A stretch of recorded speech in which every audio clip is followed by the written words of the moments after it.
All right, so I'm here with Mike Stricker. We are going up to, we're in Wisconsin right now. We're in Wisconsin Dells right now. We went to the world's biggest Culver's about an hour ago. Yeah. We're heading to do a show, and I wanted to talk about, in this kind of episode, if you want to call it, what's it like being on tour as a magician and comedian in this level that we're at? I'll start driving while we're here. Well, you get stuff to do. It's unpredictable, you know. Stuff goes your way, stuff does not go your way. I feel like today is gonna go our way. We've got like an hour of driving left. We're gonna have some time to kind of chill, you know, work out any kinks in our sets tonight, hit the hot tub, get some food, do all that fun stuff.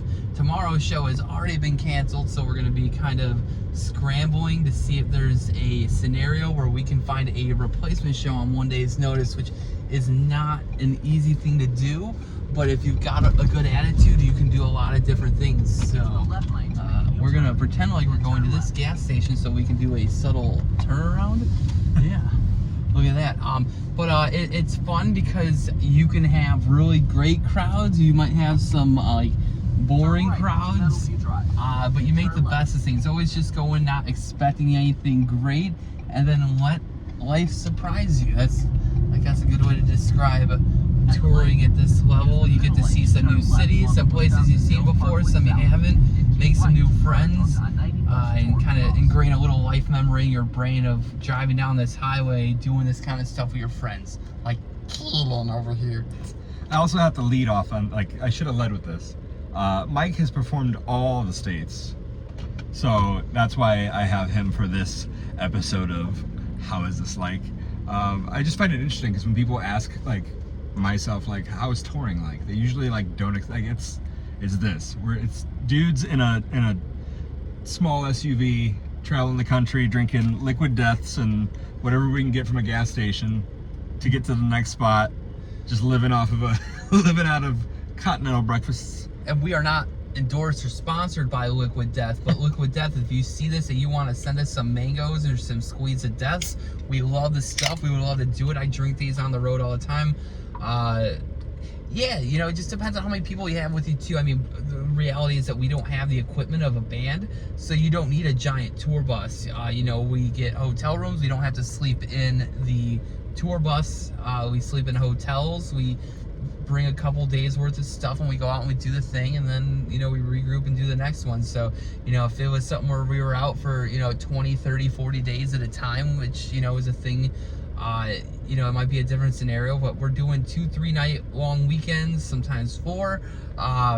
It's pretty simple, and it's nice to have that simplicity. You just kind of get up and do what you want and go where you want, and not worry about like having to fill the gas in a giant tour bus or you know, something like that. So, well, I like the structure too, because, like, for instance, you know, we're not the youngest. no. But it's one of those things where, you know, I don't want to put a lot of your information out there, but you have kids. Yeah. And it allows, this touring style allows you to hit the road for the weekends, but it allows you to still be home for your kids when you can be. So it's like you're not missing, because I feel like that's an issue with a lot of touring, is people miss out on their kids growing up, and it's very unfortunate in some instances. Yeah. And I mean, in some instances, touring does get very demanding, but yeah, you know, and everyone's different, and everyone's got different, you know, circumstances and requests of them in life. And in my life, I want to find that balance of working hard as a performer, but also being like a present dad. And so I'm lucky I've got a wife who's really like understanding, and we communicate well, and I book stuff in advance. So I say, hey, you know, I set the expectations. We got July 2024 coming up. Here's what I've got on the calendar. Like these ones, like I'll be home the same night. These ones I'll be gone for 2 or 3 days, but this is what it looks like. You know, we just kind of build around that. So it's important to have, you know, good communication across the board. You know, like, that includes like getting yourself booked for shows. You know, whatever that looks like for you, and whatever your process is for that. But booking further out is nice because it just allows you to be organized for, you know, months and months at a time, stuff like that. So, where is the? I thought it said ding stop. Sorry, guys. But so you've performed everywhere. All is like the best place? And I'm not trying to like pick favorites, but like what's like the like, whoa, this was like a really cool spot. See, are you asking like for like performing or just like visiting? Visiting.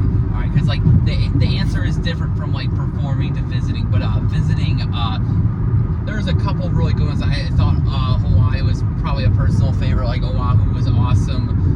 You know, I'm not a big cold weather guy, but I did like Alaska a bit. I think the most underrated city in America was Savannah, Georgia. Savannah ruled, and I didn't even get to see nearly half of it. I was blown away by Savannah. It was just like, it was so cool. It was so unique, and you could probably find a lot of really fun stuff to do. I mean, we didn't even make it to the like the water while we were there, and then you're like a 45-minute drive from like Hilton Head, South Carolina, which I've also heard is like really nice. But that's one I would definitely love to go back to again. And New Orleans was tough, so I'll be back there in October, but not for comedy, just because I'm in love. 10 years. There you go. Well, yeah. So this is kind of just, I wanted to do a quick little video explaining kind of like tour life and kind of see what it's like. It's literally this. It's a SUV for hours on end, talking about life, listening to music, and enjoying liquid deaths. Nice canoe, go the fucking speed limit. Yeah, like check this out. There's like a canoe. Fuck this guy, we're going around. But anyway, guys, thank you so much for watching. Give this a like, subscribe, and comment below if you have any questions about touring. But I'll see you next time. And don't say the R word.